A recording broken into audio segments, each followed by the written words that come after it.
할렐루야. 네, 감사합니다. 5월달 시작되면서 연휴가 바로 끼어 있어가지고, 가정의 달, 행사도 참 많은 것 같습니다. 이렇게, 오늘 행사 참여 때문에 못 오신 분들도 계신 것 같으시고요. 이렇게, 가정의 달 맞이하여서 하나님 전에 나오신 여러분들 하나님께서 기뻐하시고, 우리의 삶에 생명의 꼴로 함께 하실 줄로 믿습니다. 오늘 본문 말씀 통해서 나는 포도나무요 라는 제목으로 하나님 말씀 전하겠습니다. 에고에임이 이제 마지막 시간입니다. 여러분들은 어떠셨는지 모르겠지만 저는 에고에임이 말씀 준비하면서 제가 가장 많이 은혜 받은 것 같아요. 네, 제가 많이 요한복음의 말씀들을 더 깊이 이렇게 좀 살펴보고 무엇을 말씀하시나 어떤 뜻인가 라고 하는 것들을 더 깊이 있게 바라보는 그런 시간이었다라는 생각이 듭니다. 7번의 에고에이미가 요한복음 안에 있습니다. 생명의 떡, 세상의 빛, 또 양의 문, 선한 목자, 부활과 생명, 또 길이요 진리요 생명이다. 나는 참 포도나무다. 오늘 7번째 마지막 시간입니다. 오늘 본문은 우리가 지난번에 이렇게 조금 요한복음 전체에 대한 구조를 잠깐 설명드리기도 했지만, 요한복음은 예수님의 십자가 사역에 대해서 쭉 설명하는데, 마테마가 누가 공관복음이라고 하죠. 공관복음하고는 좀 다릅니다. 내용 자체가 굉장히 좀 비슷한 것 같으면서도 좀 다릅니다. 그래서 굉장히 좀 짜임새 있고, 그리고 어떤 의미가 좀 굉장히 깊게 구조를 잘 살펴보면 좀 다른 의미로 다가오는 것을 알 수 있습니다. 오늘 특별히 오늘 마지막 7번째 15장에 기록되어 있는 나는 참 포도나무다 라고 하는 그 내용들은요, 예수님의 유언입니다. 예수님의 유언. 예수님의 십자가 사역을 앞두시고 제자들만 따로 불러 모아가지고요, 제자들에게 하신 이야기예요. 그 전까지는 보통 이제 다른 사람들도 막 등장하잖아요. 근데 13장부터는 제자들만 등장합니다. 예수님하고 제자들만 등장합니다. 그러면서 제자들에게만 진짜 하고 싶으셨던 그런 이야기들을 하고 계시죠. 그래서 우리가 성경을 오늘 이 우리말 성경을 펴서 읽어보시면요, 15장 전체가 다 빨간색으로 되어 있습니다. 다 빨간색이에요. 무슨 얘기냐면 예수님의 말씀을 빨간색으로 표시를 해놨는데요, 다 빨간색으로 되어 있어요. 그러면서 예수님께서 제자들에게만 특별히 이야기하신 그런 내용이다라고 하는 겁니다. 진짜 친밀한 관계에 있는 제자들, 그들에게만 예수님께서 하나님으로 오신 예수님께서 말씀하고 싶으셨던 진짜 이야기가 오늘 15장 포도나무 비유에 나온다라고 볼 수 있습니다.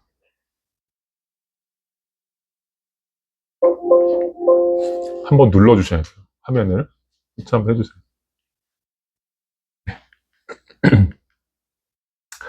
보통 에고에이미 하면요, 그러니까 포도나무 하면 이 포도나무 15장 잘 들어보셨잖아요. 설교 많이 들어보셨죠? 저도 이 15장 설교를 몇 번 했던 기억이 납니다. 근데 15장 설교를 하면서 이번에 좀 새롭게 와닿았어요. 왜냐하면 15장에 있는 참 포도나무라고 하면 우리는 당연히 그의 가지다. 예수님이 포도나무시고 우리는 그의 가지다라고 하는 이야기를 하고 있기 때문에 언뜻 읽으면 포도나무에 붙어 있으면 열매를 많이 맺는다. 그죠? 포도나무에 붙어 있으면 많이 열매를 맺는다. 이쪽으로 저도 설교를 많이 했어요.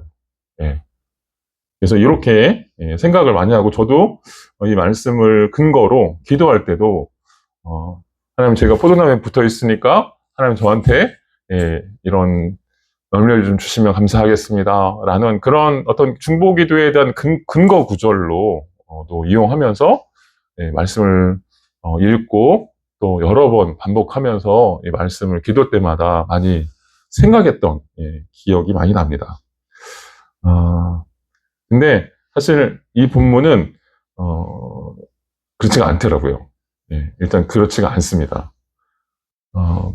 왜냐하면 여기 나오는 첫 번째 보면 여기 내가 내가 그 안에 있고 또 5절 보면 나는 포도나무여 너희는 가지다. 그가 내 안에 있고 내가 그 안에 있으면 이렇게 되어 있는데요.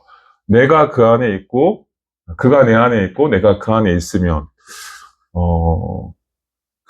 우리가 예, 하나님 안에 있는 것은 예, 이해가 되는데요. 그러니까 우리가 하나님 안에 거한다라고 하는 표현들이 좀 이해가 좀 안 되는. 그래서 문자적으로 보면 이게 사실 이해하기가 어려운 부분 중에 하나입니다.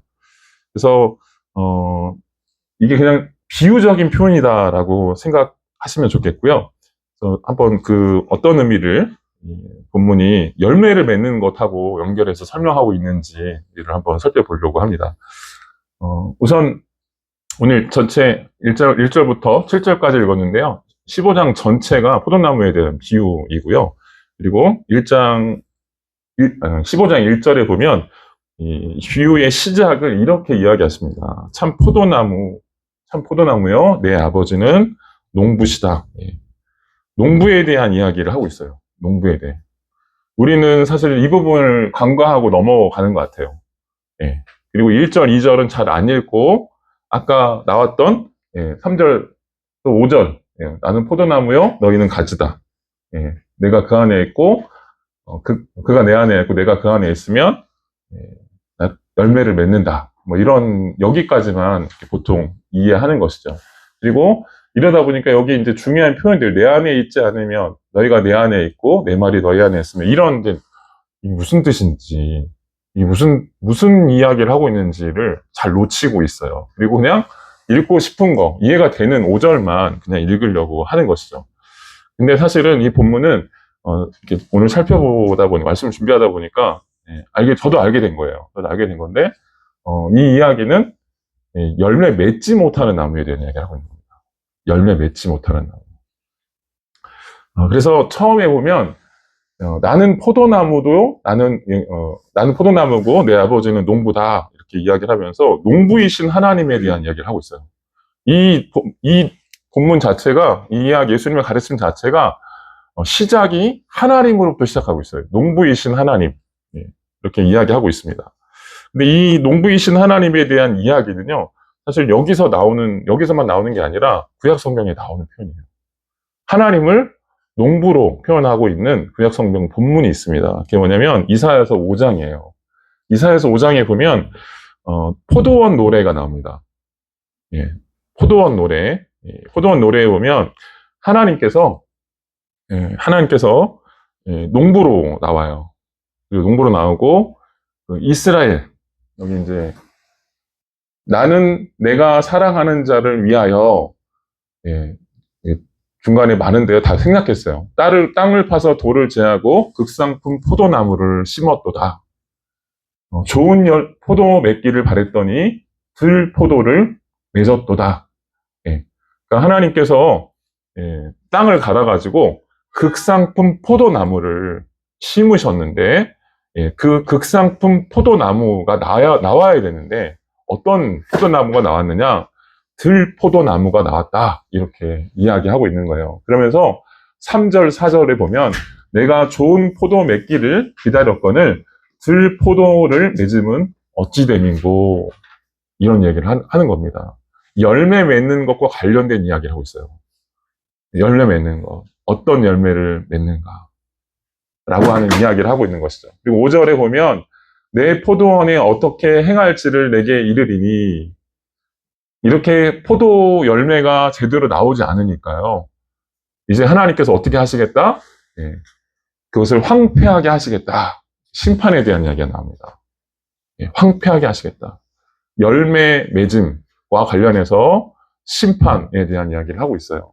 그래서 7절에 중요한 이야기를 하십니다. 무릇 만군의 여호와의 포도원은 이스라엘 족속이다. 이스라엘이다. 포도원은 이스라엘 족속이다. 그가 기뻐하시는 나무는 유다 사람들이다. 그들에게 정의를 바라셨더니 호악이요.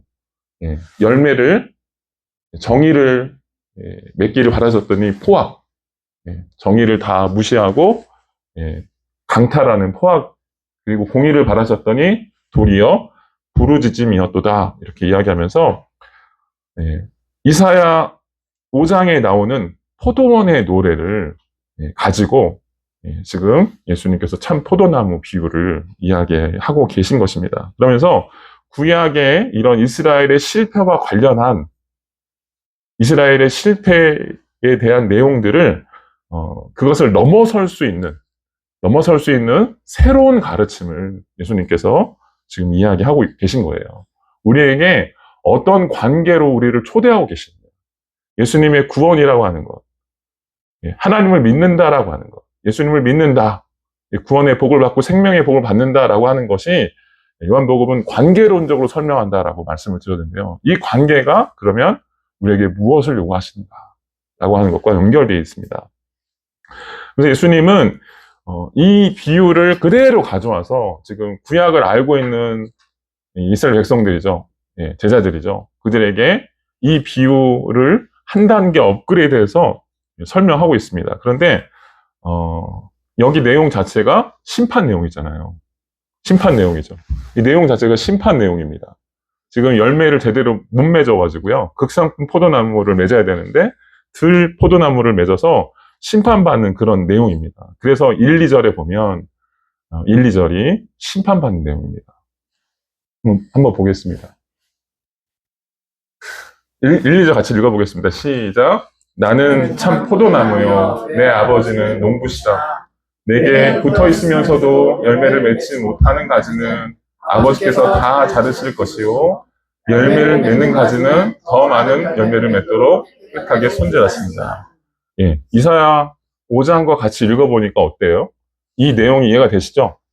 지금 포도나무를 심으셨어요. 지금 우리는 예수님께 붙어서 그의 가지예요. 그러면 이제 열매를 맺어야 돼요. 열매를 맺어야 되는데 열매를 못 맺는 포도나무가 있다는 거예요. 예수님께 붙어 있는데, 예수님께 붙어 있으면 어떻게 해야 돼요? 포도나무가 열매를 맺어야 되잖아요. 가지가 포도나무에 붙어 있으니까 열매를 맺는 게 당연해요. 우리가 예수님께 붙어 있죠. 그러면 예수님께 붙어 있으니까 당연히 열매가 나와야 되는데 열매가 안 나온다, 이 얘기를 하시는 거예요. 우리가 예수님을 알고 있음에도 불구하고 열매 못 맺을 수 있다라는 얘기를 하시는 거예요. 그 얘기를 하시는 겁니다. 그래서 1, 2절을 보면 벌써 심각해져요. 우리가 알고 있는 내용하고 다르죠. 심각한 이야기를 사실 하시는 겁니다. 그러면서 제자들한테 어떻게 하면 열매를 맺을 수 있는지, 어떤 열매를 맺어야 되는지 그 이야기를 하시는 겁니다. 그래서 여기 보면 내 아버지는 농부다. 내게 붙어 있으면서 열매 맺지 못하는 가지는 아버지께서 다 잘라버리실 것이다. 이런 심판 이야기를 하고 계십니다. 그래서 한편으로 보면 1, 2절이 이렇게 세게 시작하고 있기 때문에 우리가 가볍게 읽을 부분이 아니에요. 엄중한 심판으로, 경고로 우리가 붙어 있으면서도, 하나님을 믿으면서도, 믿음 안에 거하면서도 우리의 삶 속에서 어떤 열매를 맺고 있는가, 혹시 나는 열매를 맺지 못하고 있는 것은 아닌가라고 하는 경고로 들어야 된다는 말씀입니다. 여기서 열매 맺지 않는 나무는 재버리신다. 가지를 잘라버리시는 농부의 이미지가 1, 2절에 먼저 나와요. 이거를 기억해야 될 줄로 믿습니다. 이거는 무슨 뜻일까 한번 생각을 해봤어요. 우리가 그냥 단순히 예수님 믿는다, 내가 예수님의 자녀가 되었다, 하나님의 자녀가 되었다 라고 하는 그런 외형적인 겉모습으로 우리가 구원받았다라고 하는 그런 어떤 거짓된 그런 안도감들이 있거든요. 그런 거짓된 안도감들을 하나님께서 경고하고 계시는 겁니다. 그래서 이렇게 열매 맺지 못하면 결국 분리돼서 포도나무로부터 분리되어서 결국 마르고 쓸모 없어져서 그리고 사람들에게 밟히다가 불에 던져지게 된다. 이렇게 이야기하시는 겁니다. 반면에 열매를 많이 맺는 가지에 대해서는 하나님께서 아버지께서 그것을 깨끗하게 하셔서 더 많은 열매를 맺게 하실 것이다. 이렇게 말씀하고 있습니다. 그래서 오늘 본문은 핵심이 뭐냐면 열매예요. 열매. 어떤 열매를 맺을 것인가. 그리고 그 출발점은 열매 없는 가지. 열매 없는 가지. 그 가지는 결국 제거한다. 제거된다. 이런 경고의 말씀이 1, 2절에 먼저 나오고 있다라고 하는 것을 한번 생각해 보셔야 됩니다. 그러면서 이제 이런 경고를 던지면서 이제 가르침이 시작돼요. 예수님의 가르침이 시작되는데 알 듯 모를 듯한 얘기가 나옵니다. 3절, 6절. 3절, 6절 보면 또 붙어 있는데 열매 맺지 못하는 나무에 대해서 이야기하신 거고요. 3절, 6절에 보면 우리가 자주 읽는 표현인데 이게 참 이해하기가 어려운 표현입니다. 3절, 6절 보면 너희는 내 안에 있어라. 너희는 내 안에 있어라. 그리고 나도 너희 안에 있을 것이다. 너희도 내 안에 있지 않으면 내가 그 안에 있으면 나를 떠나서는 누구든지 내 안에 있지 않으면 뭐 이런 표현이 계속 되는데요. 한마디로 얘기하면 우리가 주님 안에, 주님이 우리 안에 거한다라고 하는 표현이에요. 내가 주님 안에 거하고 주님이 우리 안에 거한다라고 하는 표현이죠. 내가 주님 안에 거한다. 주님을 우리 마음에 모신다라고 하는 표현은 우리가 알고 있잖아요. 그죠? 근데 주님이 우리 안에 거하신다라고 하는 표현이 문자적으로 맞을까요? 이거 맞지 않아요. 한번 생각해 보세요. 맞지 않는 표현입니다. 그래서 이런 이중적인 관계를 설명하고 있는 건데요. 이것은 그냥 쉽게 설명드리면 거한다라고 하는 게 주제예요. 거한다. 이 거함이라고 하는 것 자체가 열매 맺는 것하고 관계되어 있습니다.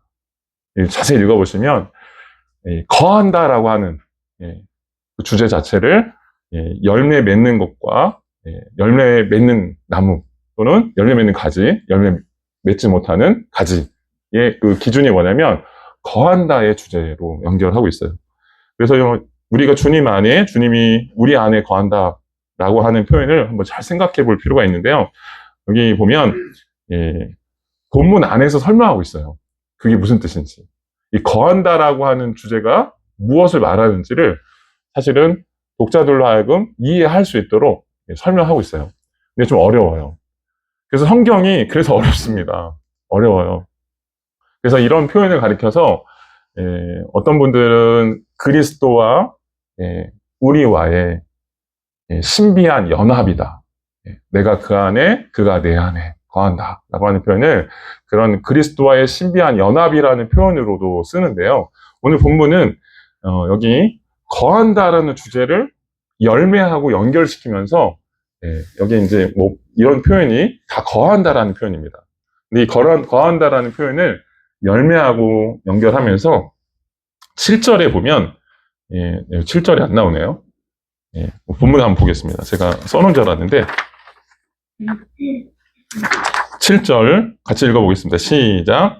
만일 너희가 내 안에 있고 내 말이 너희 안에 있으면 너희가 원하는 것은 무엇이든지 구하라. 그러면 그대로 이루어질 것이다. 여기 너희가 내 안에 있고 내 안에 거한다라는 말을요. 병렬시키면서 뭐라고 얘기했냐면 내 말이 너희 안에 있으면. 그러니까 주님 안에 거하는 게 뭐냐면요. 주님의 말씀을 거하는, 주님의 말씀을 우리 안에 두고 있으면 그것이 주님 안에 거한다라고 하는 것입니다. 주님의 말씀이 우리 안에 거하는 것.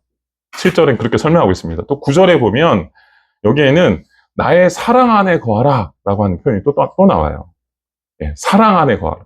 주님 안에 거하는 것이 말씀 안에 거하는 것이다. 또 9절에는 주님 안에 거하는 것이 주님의 사랑 안에 거하는 것이다. 이 거함이라고 하는 주제를 이렇게 계속 확장시키면서 말씀 안에 거하는 것, 사랑 안에 거하는 것, 이런 아주 중요한 주제들을 설명합니다. 요한복음은 1장 자체가 시작이 특별합니다. 특별합니다. 여러분 기억하세요? 요한복음 1장 1절 뭐죠? 태초에 말씀이 계시니라. 그 말씀이 하나님과 함께 계셨다. 이렇게 이야기하고 있어요. 그러면서 예수님을 뭐라고 설명하냐면 말씀이라고 설명해요. 이게 그대로 연결되어 있는 겁니다. 예, 그 말씀과 함께 거하는 것, 그것이 말씀 속에 거하는 것이 주님과 함께 거하는 것이다. 이렇게 말하고 있는 겁니다. 더 나아가서 구절은 사랑 안에 거하는 것이다. 이렇게 이야기하고 있어요. 사랑 안에 거하는 것. 주님의 말씀 안에 거하고 사랑 안에 거하는 것. 여기서 조금 더 나아가면 여러 가지 이야기를 할 수 있어요. 근데 본문 전체를 제가 그냥 다 살펴보기로 했기 때문에 이거 나중에 한번 살펴보기로 하고요. 말씀 안에 거한다는 게 무슨 뜻일까? 한번 고민해 보시기 바랍니다. 또 사랑 안에 거한다라는 게 무슨 뜻일까? 고민해야 될 지점입니다. 근데 여기서 더 중요한 이야기를 하고 있습니다. 그러면 주님의 사랑 안에 거한다라고 하는 게 그럼 뭘까? 또 설명하고 있어요. 주님의 사랑 안에 거한다라고 하는 게 무엇인지 여기서 설명합니다. 뭐냐면 12절입니다. 같이 읽어보겠습니다. 12절 시작. 내 계명은 이것이다. 내가 너희를 사랑한 것과 같이 너희도 서로 사랑하라. 네. 예. 사랑을 뭐하고 연결하냐면요. 계명과 연결하고 있어요. 사랑. 예.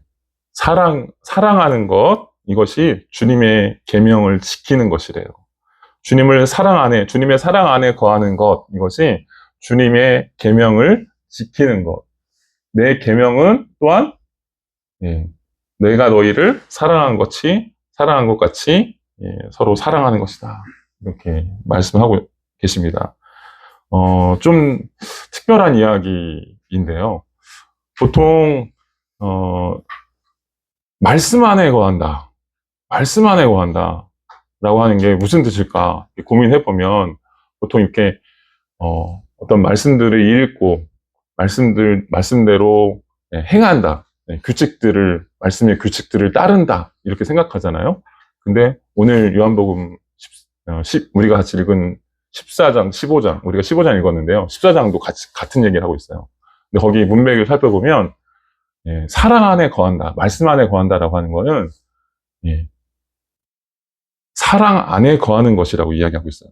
주의 말씀을 지키는 것, 주의 계명을 지키는 것, 이것은 사랑하는 것이다. 이렇게 이야기를 하고 있습니다. 요한복음은 주님을 사랑하고 주님 안에 거하는 것, 이것이 주의 계명을 지키는 것이고, 그 계명을 지키는 것은 반드시 사랑과 연결된다. 이렇게 이야기하고 있습니다. 그러면서 14장에도 비슷한 이야기를 하세요.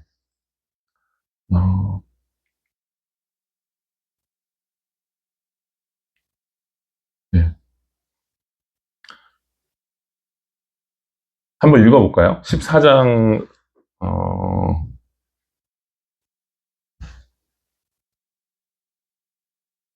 14장 34절입니다. 시작. 내가 너희에게 새 계명을 준다. 서로 사랑하라. 내가 너희를 사랑한 것 같이 너희도 서로 사랑하라. 네.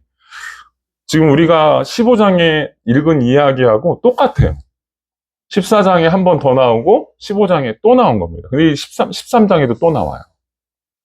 무슨 얘기냐면 왜 이렇게 사랑에 대한 계속 나올까요? 네. 이게 예수님께서 요한복음 전체에서 이야기하시는 핵심입니다. 계명을 지키는 것이 무엇이냐? 사랑하는 것이라는 거예요. 사랑하면 또 14장 15절에 이렇게 표현합니다. 너희가 나를 사랑하면 나의 계명을 지킬 것이다. 21절에 보면 나의 계명을 지키는 자라야 나를 사랑하는 자니 이렇게 이야기합니다. 나를 사랑하는 자는 내 아버지께 사랑을 받을 것이다. 23절에 사람이 나를 사랑하면 내 말을 지킬 것이다. 말씀 안에 거한다, 사랑 안에 거한다, 계명을 지킨다 이런 표현이 다 같은 말로 설명되고 있어요. 그래서 여기 아주 중요한 이야기를 하십니다. 지금 이 장면이 뭐냐면요. 예수님의 제자도와 관련해서 설명하고 있는 표현이에요. 이 사랑이 뭐냐. 결국 제자들을 판가름하는 기준이 될 것이다. 제자들에게 여기 35절 너희가 서로 사랑하면 이로써 모든 사람들이 너희가 내 제자임을 알게 될 것이다. 이렇게 말하고 있죠. 서로 사랑하면 사랑이라는 열매를 맺게 되면 아까 열매 나오죠? 그 열매를 맺게 되면 너희가 내 제자인 것을 모든 사람들이 알게 될 것이다. 이 얘기를 하고 있는 것이죠. 예수님은 이 이야기를 하시면서요, 그냥 하신 게 아니에요. 요한복음은 정말 짜임새가 장난이 아니에요. 진짜 하나하나가 다 의도적으로 그렇게 배치를 해놨어요. 이야기를 하시면서 예수님이 어떤 행동을 하시냐면요, 세족식을 하십니다. 세족식을 하세요. 제자들의 발을 하나하나 다 씻겨주시면서 내가 너희를 사랑한 것 같이 너희도 서로 사랑하라. 이렇게 이야기를 하시는 거죠. 그리고 이렇게 서로 사랑하면 이로써 모든 사람들이 너희를 내 제자인 것을 알게 될 것이다. 이렇게 말하고 있는 것입니다. 여러분, 사랑 안에 거한다라고 하는 것, 이것은 그런 의미에서 보면 우리가 그냥 단순히 사랑의 감정을 느끼거나 이웃에게 선행을 베푸는 것, 이것이 아니에요. 이것이 아니고요. 주님의 말씀 안에 거할 때 나타나는 거예요. 주님의 계명을 온전히 사랑할 때, 주님이 내 삶의 진정한 주인이심을 고백하고 그분 앞에 초점 맞춰서 살아가려고 할 때 나오는 게 바로 사랑이라고 이야기하시는 거예요. 그분의 순종의 구체적인 행위가 뭐냐? 그 말씀, 그 계명에 순종하는 구체적인 행위가 무엇이냐? 그냥 단순히 어떤 율법적인 어떤 내용들을 하나하나 지켜가는 것, 이것도 중요하지만 그것의 최종 목적지가 뭐라는 거예요? 사랑이라는 겁니다. 그러면서 이 새 계명, 이 사랑의 계명에 대해서 예수님께서 요한복음에서 굉장히 강조를 많이 하십니다. 강조를 많이 하십니다. 우리가 같이 읽었던 13절, 13장, 여기 34절에도 보면, 내가 너에게 새 계명을 준다. 새 계명. 이 새 계명이 뭐냐면, 서로 사랑하라는 계명이에요. 서로 사랑하라. 근데 한번 생각해 보셔야 돼요. 여기 새라는 말이 붙었어요. 새. 그냥 계명이 아니고요. 새 계명. 제자들에게 주시는 새 계명입니다. 여러분들, 지금 여러분들에게, 지금 어떻게 요한복음 15장을 읽으면서 우리가 한번 생각해 보셔야 되는 게 뭐냐면, 제자들만 따로 불러 모아놓고 예수님께서 이 이야기를 하시는 거예요. 그러면서 새 계명을 너희한테 알려줄게. 이 계명은 누구에게만 주는 거냐면 제자들한테만 주는 겁니다. 그래서 그 새로운 계명에게 새 계명을 말하면서 서로 사랑하라 이런 얘기를 하시는 겁니다. 이 새 계명이라고 하는 것은 구약의 옛 율법, 옛 계명, 그냥 계명이라고 나오는데요. 새자하고 반대로 하면 옛 계명이죠. 옛 구약의 계명들, 하나님의 계명들이 있죠. 그것과 대조되는 것들이에요. 대조되는 것들입니다. 왜 사랑이 그러면 구약의 계명과 대조되는 것들인가 한번 생각해 보셔야 돼요. 이것이 왜 새로운 가르침인가라고 하는 거죠. 이것이 얼마나 놀라운 일인가 라고 하는 것들을 생각해 봤으면 좋겠습니다. 그리스도인에게 주신 이 새 계명, 사랑하라, 서로 사랑하라 라고 하는 게 얼마나 위대한 그런 계명인지 생각해 봤으면 좋겠어요. 여기 구약의 율법에 보면요, 이게 십계명이잖아요. 구약의 십계명이 사실은 모든 율법들이 여기서 나왔다 이렇게 보시면 돼요. 그래서 이걸 계명이라고 이야기합니다. 계명은 다 지켜야 돼요. 특히 이 십계명은 하나님이 그냥 주신 거예요. 그래서 커맨던트라고 영어 성경에 되어 있는데 명령입니다. 명령, 커맨드가 명령이잖아요. 직접적인 명령이시고 이 계명들은 지켜져야 되는 거예요. 하나님께서 직접 말씀하신 겁니다. 근데 이 구약의 율법들은 한계가 있어요. 구약의 이 계명들은 한계가 있습니다. 십계명을 자세히 살펴보면 이 두 가지로 나뉘어집니다. 여기 왼쪽에 있는 1계명부터 4계명, 그리고 5계명부터 10계명까지 이렇게 나뉘어지게 되는데 1계명부터 4계명까지를 뭐라고 하는지 아세요? 대신 계명이라고 합니다. 대신 계명. 하나님께 이게 목적지가 누구예요? 하나님께 하는 계명. 그리고 여기는 5계명부터 10계명까지는 대인 계명 이렇게 이야기합니다. 그래서 여기 이걸 가리켜서 예수님께서 율법사들에게 물어보죠. 율법과 선지자의 강령이 무엇이냐? 요약해봐라. 뭘 가리키고 있냐? 한 줄로 율법사들이 이야기하죠. 하나님 사랑, 이웃 사랑입니다. 이걸 그대로 이야기한 거예요. 율법의 정신을 얘기한 겁니다. 근데 구약의 율법들은요, 새 율법과 전혀 달라요. 어떻게 다르냐? 비슷하지만 한계를 가지고 있습니다. 어떤 한계 있냐? 살인하지 말라, 간음하지 말라, 도적질하지 말라, 거짓 증거하지 말라, 내 이웃의 것을 탐하지 말라라고 되어 있어요. 이거를 잘 살펴보면요, 어떤 식으로 설명하고 있냐면 부정적으로 설명하고 있어요. 뭐뭐 하지 말아라. 뭐뭐 하지 말아라. 이렇게 하지 말라라고 하는 부정적인 계명들로 이어지고 있어요. 여러분 윤리와 율법, 윤리라고 하는 인간의 윤리나 도덕이라고 하는 이 대부분의 것들은요, 다 하지 않는 것들이에요. 이웃의 권리를 침해하지 않기 위해서 대부분 하지 말아야 될 것들과 관련된 겁니다. 법이 뭐예요?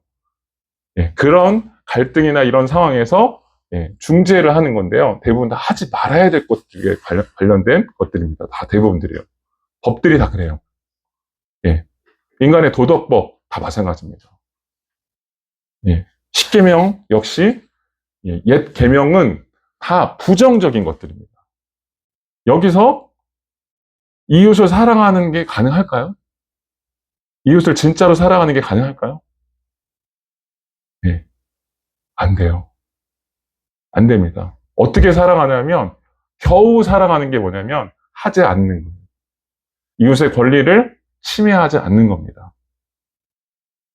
간음하지 않고 살인하지 않고 도적질하지 않고 그렇게 하는 것이죠. 근데 예수님은 이런 부정적인 율법의 한계를 뛰어넘고 계세요. 뛰어넘고 말씀하십니다. 그러면서 우리 제자들에게 새로운 율법과 계명을 선포하십니다. 근데 그건 뭐냐면 적극적으로 사랑하라는 거예요. 적극적으로 사랑하는 거예요. 이게 얼마나 위대한 일이냐면요. 오늘 3절부터 6절까지 계속 설명이 되고 있는 그 주제인데요. 하나님 안에 거할 때만요. 주님의 말씀 안에 거할 때만, 주님의 그 사랑 안에 거할 때만요. 이런 사랑이 가능해요. 무슨 얘기냐면 인간은요. 타락한 인간에게는 사랑할 수 있는 힘이 없습니다. 도덕도 그걸 보여줘요. 기껏해야 선행과 구제일 뿐이에요.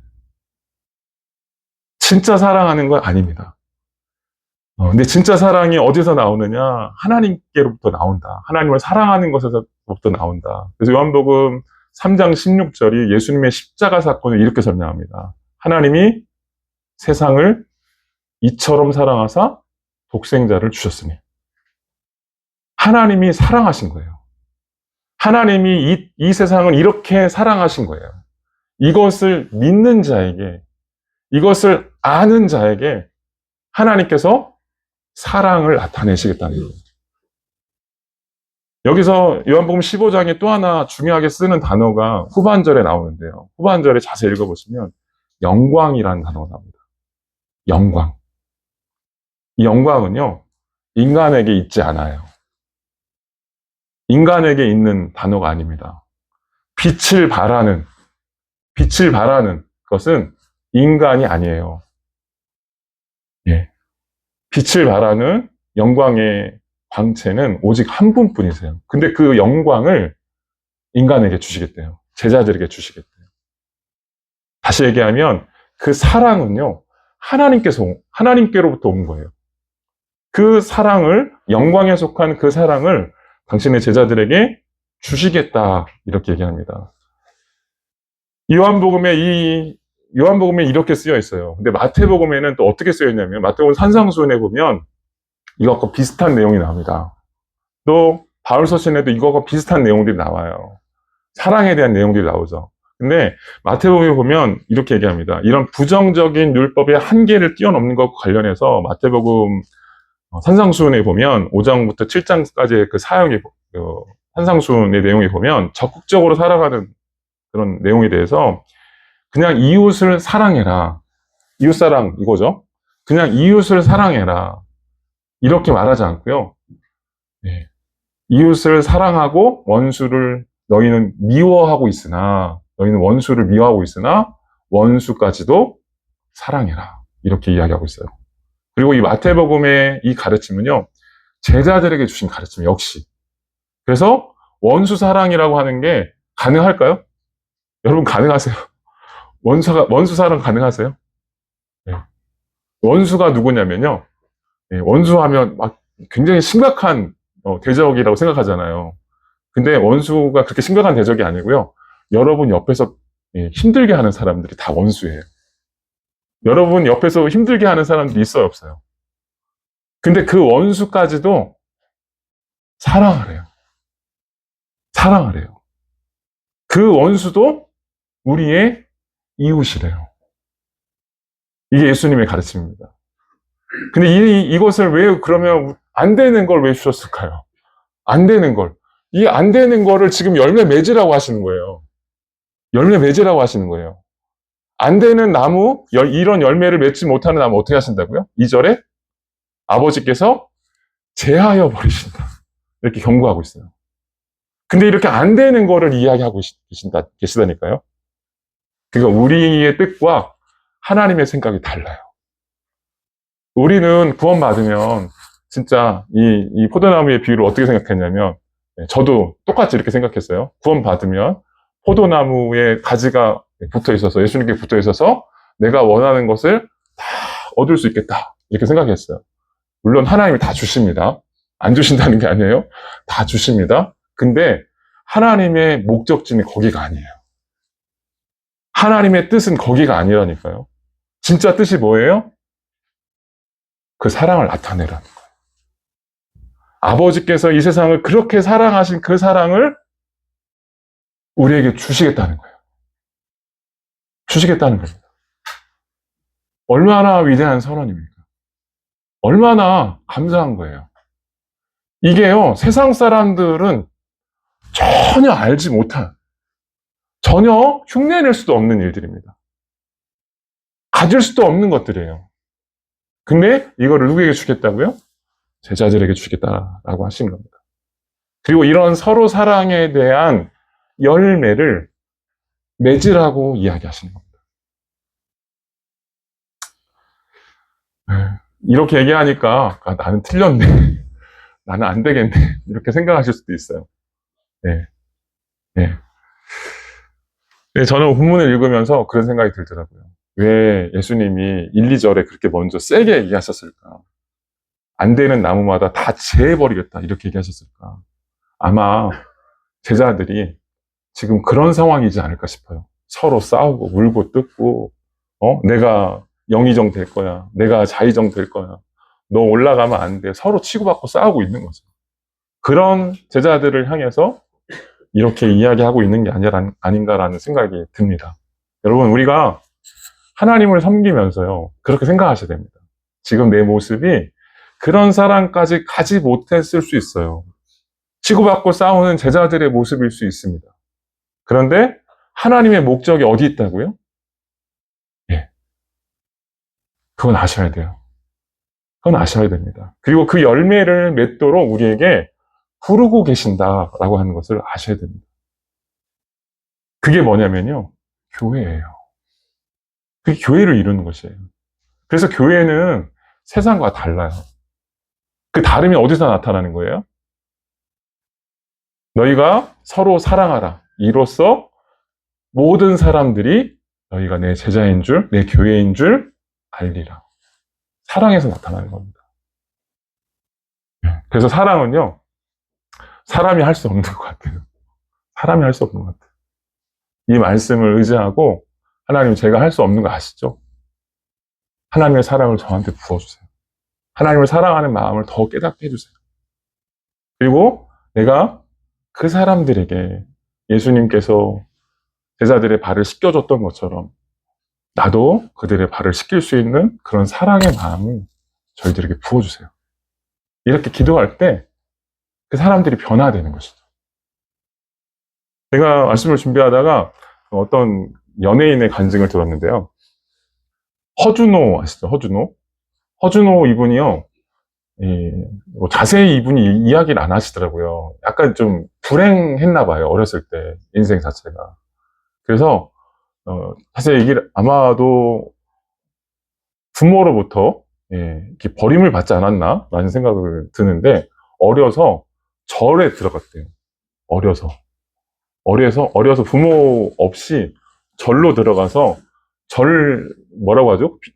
동자승? 뭐 이런, 그러니까 절에서 살았다고 하더라고요. 절에서 살다가 어찌어찌 해가지고 나중에, 이렇게 성장하게 됐는데, 그래서 그러다 보니까 절 배경이다 보니까, 이 의리를 지켜야 된다는 마음에, 그렇게, 뭐 절을 다니거나 그런 건 아닌데도, 자기는 불자다. 이렇게 생각을 했다는 거예요. 근데 이렇게 아무도 도와주는 사람이 없고, 극단에서 이제 이런 연극 배우 생활을 하는데도 아무도 의지할 데가 없는 거예요. 너무 찢어지게 가난한 그런 생활을 하고 있는데, 그때 이제 자기에게 맨날 밥을 지어주시던 분이 있었대요.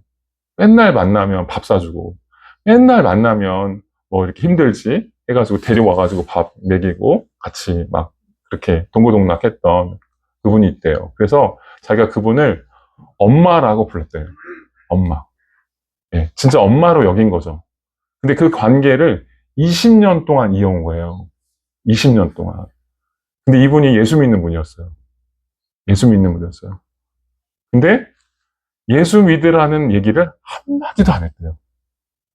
이 허준호가 그렇게 이야기하더라고요. 이 엄마가 저한테 20년 동안 예수 믿으라는 소리를 한마디도 안 했대요. 근데 뭐 했는지 아냐?